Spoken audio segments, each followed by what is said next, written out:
works. It works.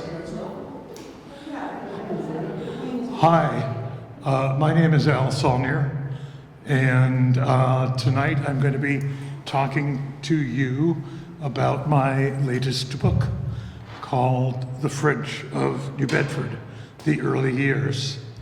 Here's the front cover of it.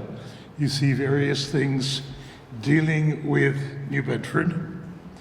And I'm really pleased to be speaking tonight here at the New Bedford Public Library because this building was actually a source of inspiration for my first major research project way back in the dark ages when I was in high school. And it was also the place where two different chapters of this book have their justification. Let me tell you about the first one only. The others will come in due time. Back when I was in grammar school and high school, I earned some pocket money by capturing and selling night crawlers.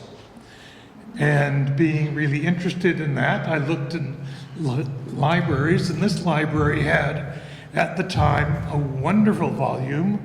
You can see the title there. It's very long, complicated. The Formation of Vegetable Mold Through the Action of Worms. And so I read the book. And here I will read you one selection. When the worm comes to the surface to eject earth, the tail protrudes.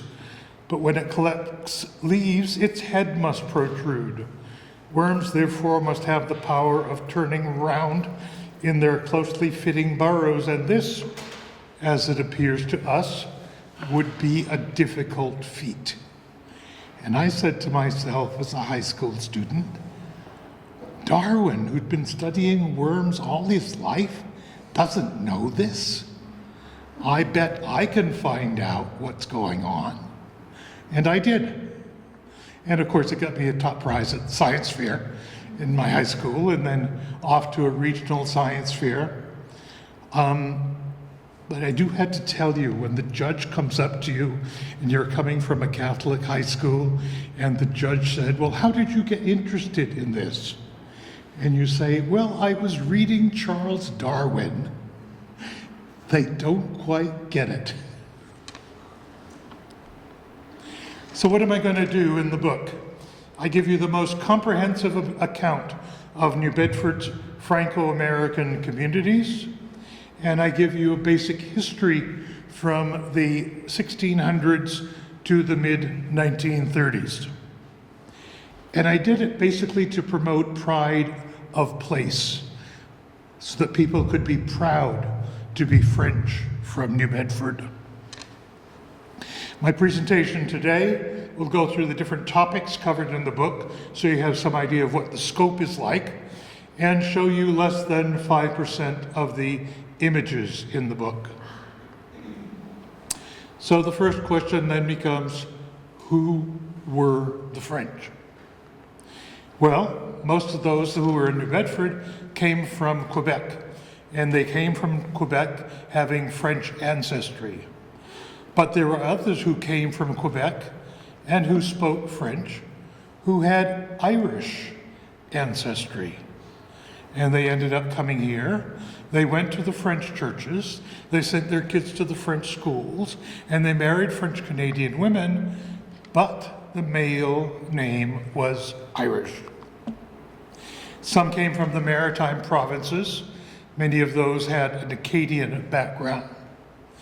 Came from metropolitan France, and also from the French overseas departments and territories called the Dom-Tom.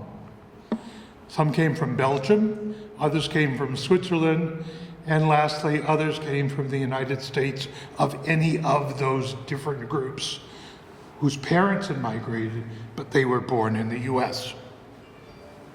So my methodology is basically to choose a different subject, and I go through a whole bunch of subjects, research the French who were involved, and write about them, presenting different stories in what I call family vignettes. And the whole together gives me a history of the French speakers in New Bedford. Now I start from the supposition that southeastern Massachusetts could have been French. Samuel de Champlain in 1606 came from Acadia all the way down to Cape Cod, and he got as far away as Chatham. Now Chatham is only 50 miles away. And here from a 1907 map, you see this area right down here. That's Cape Cod, this part of Cape Cod, part that sticks up. And so he was definitely there. He landed, had problems with the local inhabitants, went back on ship and went up and founded Quebec in 1608. So we lost out. I have a chapter that looks at early contacts between people from this area and people from France and Canada. And the reason is, usually if you're thinking of the migration, you never look at what they're going to encounter once they get there. And to me, that was important. I wanted to see whether they were going into an all-welcoming area or people who had a certain amount of innate hostility. So I looked at the French and Indian Wars, and a lot of people from here went up and fought the French. Many people died there. I looked at the issue of Acadians or French neutrals who were kicked out of Acadia, some of whom ended up in this area for a couple of years as poverty-ridden and subject to the oversight of the overseers of the poor. And after they had been kicked out of Acadia and you had all this land, the leading surveyor from New Bedford went up, surveyed the land, and then people who were from this area were allowed to buy it at really cheap prices, and some did. During the Revolutionary War, there was a problem here. There were Quakers in what was then Old Dartmouth, and Quakers did not want to fight. And so who gets signed up? Some young Frenchmen get signed up to represent Old Dartmouth and meet their war quotas. The only one who stayed in Massachusetts was Louis Toussaint. He ended up being a tailor in far western Massachusetts. I looked at the British raid on New Bedford in September of 1778, which was in part due to a French admiral not being where he said he was going to be and leaving the field open for the British to come here. And then after the Revolutionary War, loyalists from this area were allowed to go to Canada. Here's an image of the raid on New Bedford that was done for an earlier Spinner publication. I looked at whaling. And the reason I looked at whaling was way back when I was in high school. At the Whaling Museum, I asked about French or French Canadians in whaling. And I was told they never went whaling. They came to New Bedford to work in the mills. After I moved back to this area in 2000, I went to the Whaling Museum and asked the same question. And there I got a slightly more nuanced answer. I was told there were some, but they were really so few and far between that you really can't find them. And so I did what any self-respecting historian in New Bedford did. I went to the library and I searched out Paul Cyr. Now, Paul had been in genealogy for many years, but I had an advantage in seeking out Paul Cyr. I first met Paul when he went to first grade. He was in the same grammar school and high school class as one of my younger sisters. His older brother, Tom, was a year behind me in both high school and grammar school. And Paul said, you know, in 30 years of being here, I've only ever found 3. Now, I was coming at this from a very different mental perspective from when I was in high school. In the meantime, I had gone on, I got a PhD in economics, I'd worked as a professional economist for 30 years, and I knew that if you had lots of jobs in New Bedford, and you had people with no jobs in Quebec, or people in Quebec who just really wanted adventure, and they were an overnight train ride away, they had to be going whaling. But the question was how to prove it.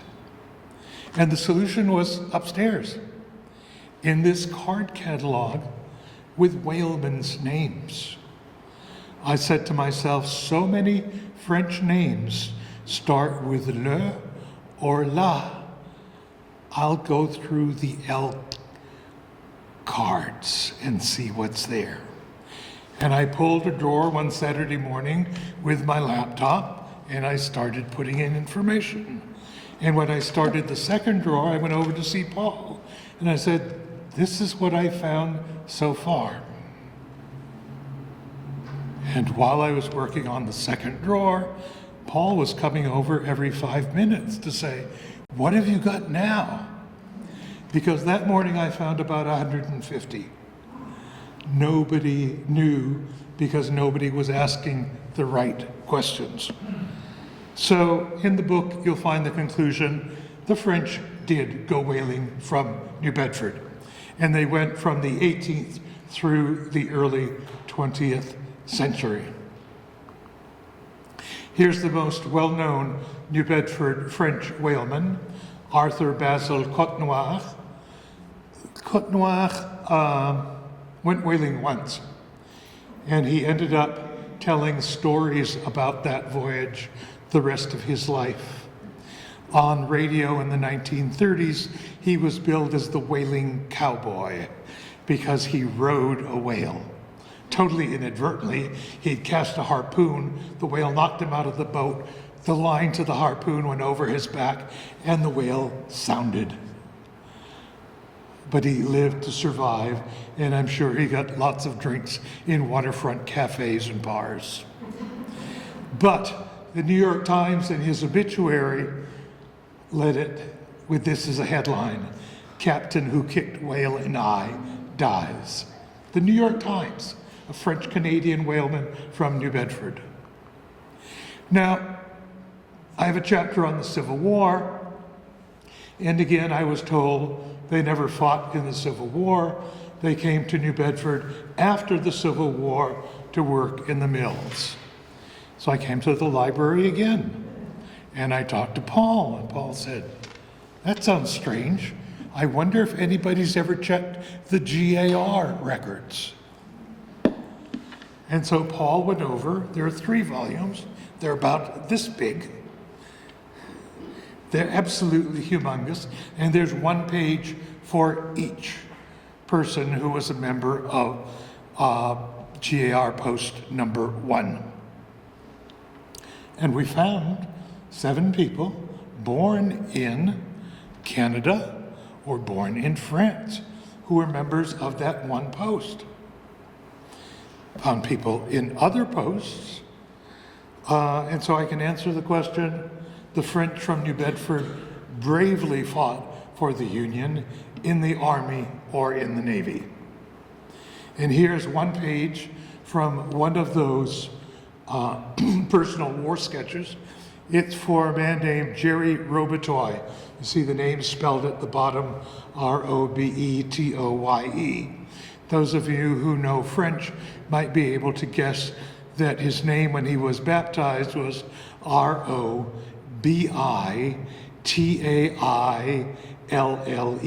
Robitaille.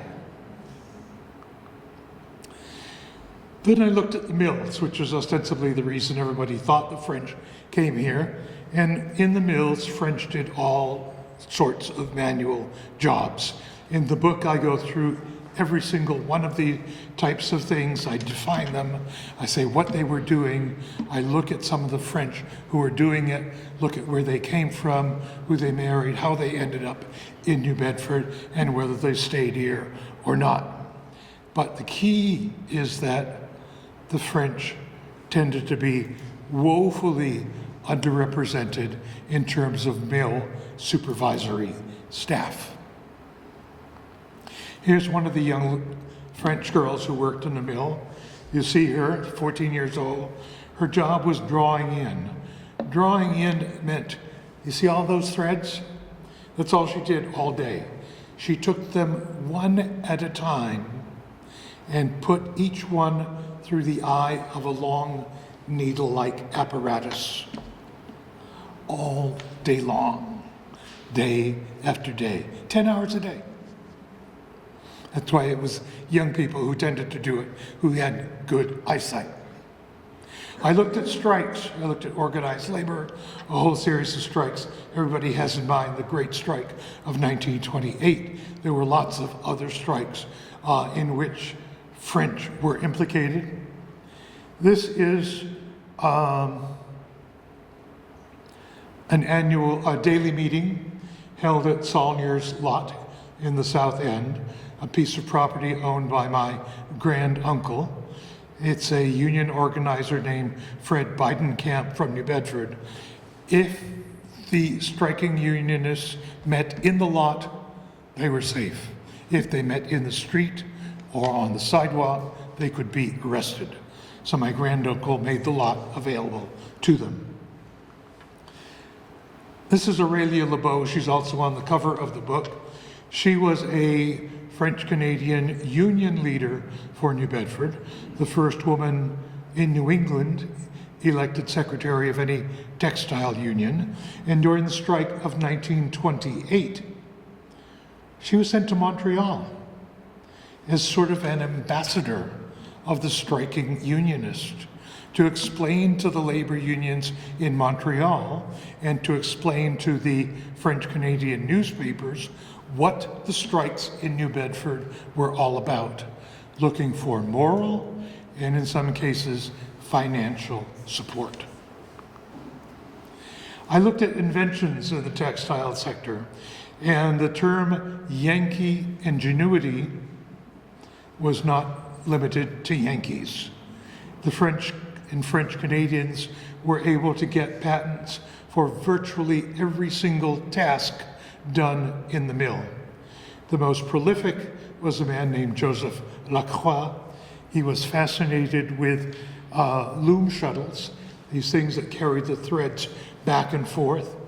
He got patents for 9 different ones, and he set up his own company in New Bedford to manufacture loom shuttles. During his lifetime, he ended up with something like 200 different patents. And then I have a series of chapters that look at things outside the mills. One chapter deals with care of the soul, the mind, and the body. And under the rubric soul, I looked at Roman Catholics. I looked at growth in parochial schools. I looked at Protestants because, again, I was told, no. All the ones who came here were Roman Catholic. They were no French-speaking Protestants. And here's Father George Paget, who was the first pastor of Sacred Heart's Parish in New Bedford. In terms of care of the mind, I looked at teachers, lawyers, French newspapers, and newsstands. And here's the masthead for L'École de New Bedford. In 1910, New Bedford was the only city in the United States with 2 competing French language daily newspapers. We're here in a sorts of problems. The library subscribed to them. It did not keep them. So part of the community's history is gone. Actually, the best place for finding things about what was going on in terms of daily occurrences was La Presse newspaper out of Montreal, which had a section dealing with the French-Canadian diaspora and repeated news out of the New Bedford papers in Montreal. And in terms of care of the body, I looked at physicians, midwives, nurses, pharmacists, dentists, and when all else failed, the undertakers. And here's Dr. Normandin, for whom the school is named in the North End. He was called the father of New Bedford French Canadians because he specialized in OBGYN and he assisted at the births of over 7,000 babies. Then I have a chapter that looks at the supply of food, clothing, and shelter. And you can see the types of things I dealt with, all the way from food markets, all the way up the food chain to fishing and farmers. And here's a photo taken in New Bedford of Jerry St. Amand from St. Amand's Dairy in Acushnet delivering milk to the Blaze family. There's a woman from that family who was a classmate of mine in high school, and she came to the book launch at St. Anthony's Church, and I asked if she had looked through the book while she was there, and she saw the photo and said, "That's my mother."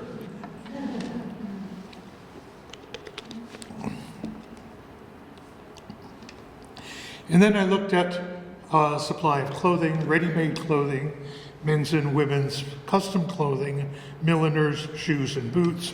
And there's the sign from the Japanese shoe store that used to be up on Acushnet Avenue. And then in terms of shelter, architects, builders, masons, bricklayers, plumbers, furniture dealers. And here's another strong woman, Hedwig Para. When the Boston Globe did a story on her shortly before the U.S. went into World War I, they claimed she was the only female builder and contractor in New England. She would buy the land, draw up the building plans, buy all the material to build the house, hire the crews to build it, and it was said she could wield a hammer or a saw better than any of them. And then I looked at a series of other occupations: barbers, photographers, bicycle dealers, garages, gas stations. And here's Eveline Gamache at her gas station way far up on Acushnet Avenue in the North End, a gas station that she owned with her husband and her sister. I looked at entertainment, sports, and true crime. And in terms of entertainment, everything dealing from choral music, brass bands, to motion pictures and stage performers. And here's the Comique Theater, which used to be up in the North End and which disappeared under the highways. I looked at sports, boxing, wrestling, bicycling, horse racing, homing pigeons, baseball, and roller polo. Here's the best known baseball player from New Bedford, Slip Dupre. He played for a number of New Bedford teams, and the Sox was very interested in him. So they brought him up to Boston for an exhibition. They threw 3 balls before the start of a game, as exhibition, and he hit the 3 balls out of Fenway.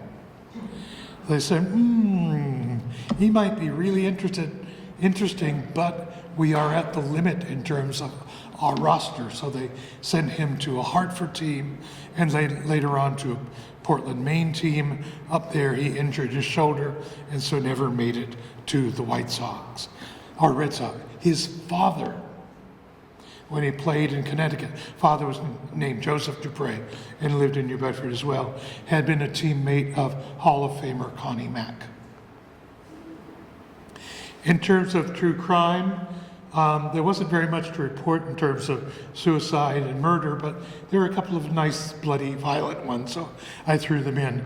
But in Prohibition, Major Casey at the Casey Boat Building Company built some of the fastest rum runners to be found on the East Coast, with armor plating around the windows and around the motor to make sure they could outrun the revenuers.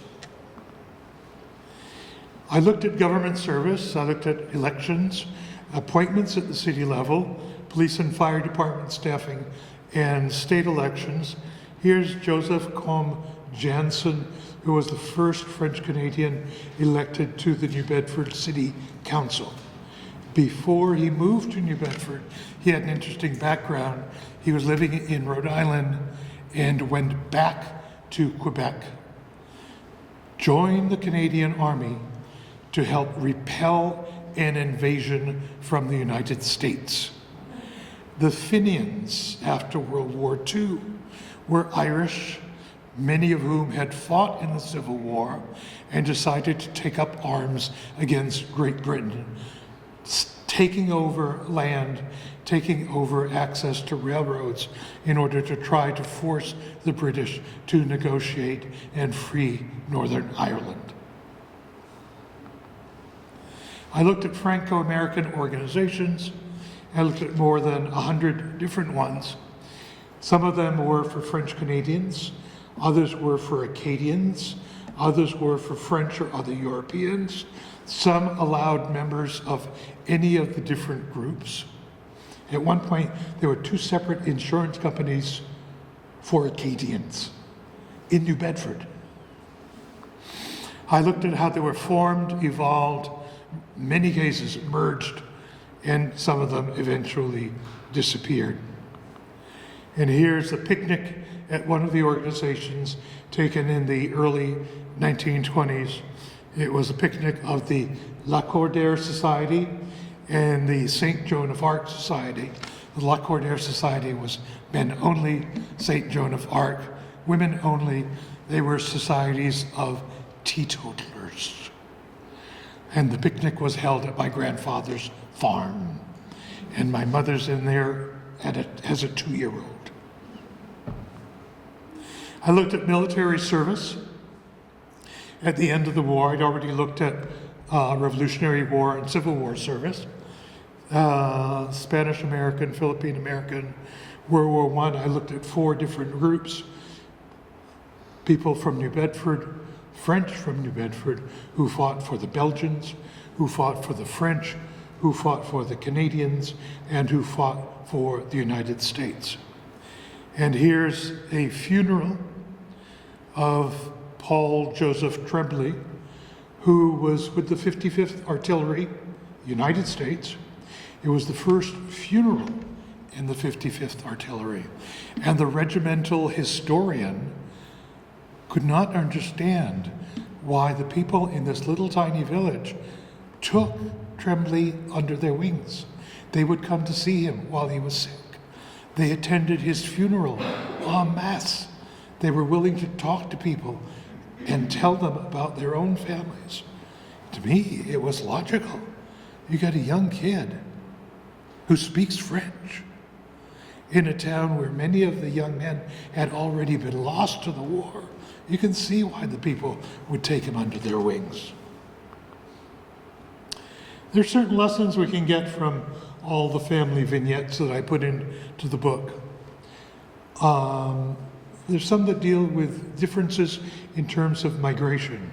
People from Europe who were coming here first had to go from where they lived to a port of embarkment, get a ship, cross the Atlantic, come to a port of entry, and come here. The Europeans almost invariably said they were coming to New Bedford. And they were coming to see somebody, usually who was a family member or a close personal friend. French Canadians, no. French Canadians, it was so easy. They could drive down, they could take an overnight train, and they had lots of choices if they wanted to go to a city that had a French Canadian population. any number of places in Rhode Island, in Connecticut, in Massachusetts, in New Hampshire, and many of them, as I show in the book, tried all of them. So the easier it was to get here, the less people had in mind they were definitely coming to New Bedford.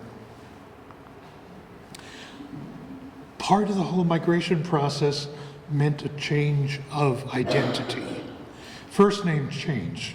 Pierre became Peter. Jean became John. But last names changed as well.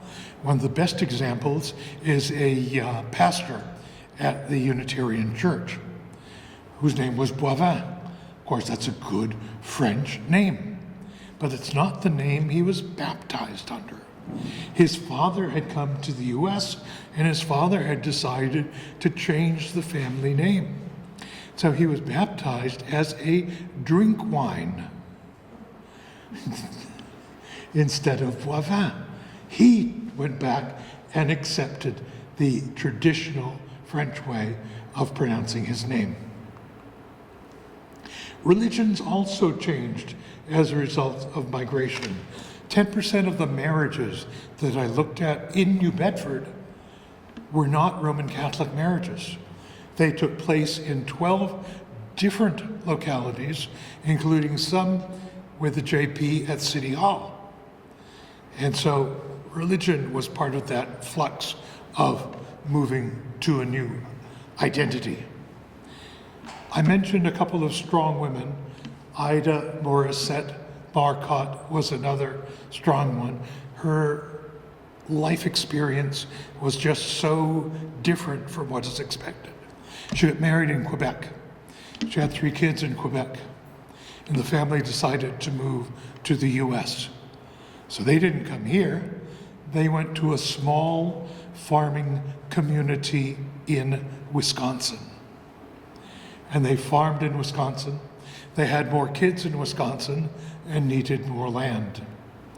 So they moved to Minnesota. And they had more kids, and they farmed more, and decided they wanted even more land. And so the husband went off to North Dakota to look for land, and while he was there, he died. And somehow thereafter, Ida and the kids ended up in New Bedford. And the kids got jobs at the textile mills. Ida was home, she prepared the food and stuff, but she wanted to do something else. So eventually she hired a draftsman to draw up plans for her, hired some builders, built and opened something called the New Bedford Motor Mart, the first female-owned used car dealership and garage in New Bedford. Her daughter Lori was the first female machinist in New Bedford. And so it wasn't only the principals in the schools who were the strong women. There were lots of very interesting examples. Children, a lot of people came to New Bedford as children, and they were part of the family. Back home on the farm, they'd be put to different tasks. Here, they were put to different tasks in the mills. And later on, when they became citizens, they became citizens under special provisions that made it much easier for people who had come to the US under the age of 18 and went on to become extremely productive citizens. And it's something that I think has extreme relevance today in this area where immigrants are demonized. Here are a couple of the people who came to New Bedford as children. Joseph Jansen, who was the first person on the city council, and Dr. Normandin, who was the first alderman in New Bedford. So they went on to represent the community. The book is available through Spinner Publications. Thank you very much.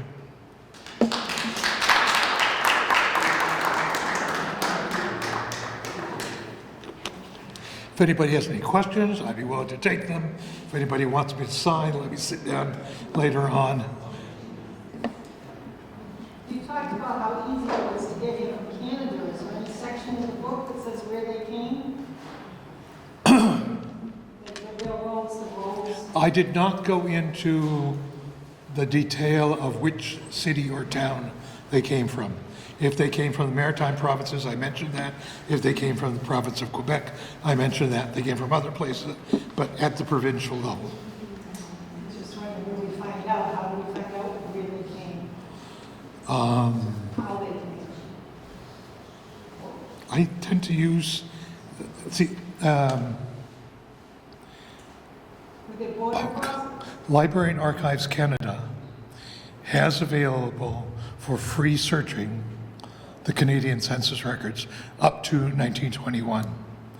And so if I find a naturalization document, that will usually tell me where they're from. Because it will have what city or town they were born in.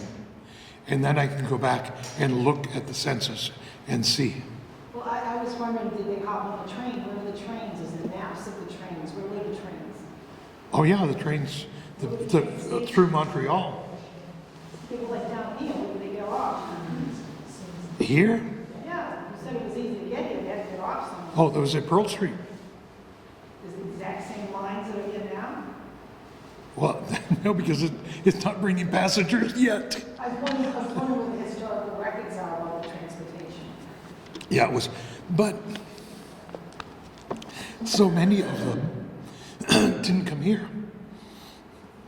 They went to Woonsocket. They went to Fall River. They went to Pawtucket. They went to Danielson, Connecticut. They went to lots of different places. They went to Manchester. And so, I think in the late or in the mid 1860s, when you had a huge number come down from Montreal and enlisted here in the Union Navy, I think they came down on train, and they had to be coming here for another reason, because they could have gotten off in Boston and saved themselves the cost of coming down to New Bedford. Thank you for the picture that you showed of my Uncle Slim. I never saw him that young. It was beautiful. Oh, really? Yeah. Good. Older was, but no, he was a young, 20-something, yeah. Okay. Super. Yeah. I'm glad I did. Thank you.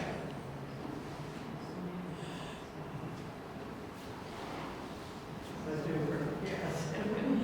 Okay, let me sit down over here. If anybody wants a John Hancock or something, come on over. Or if you just want to chat, come on over.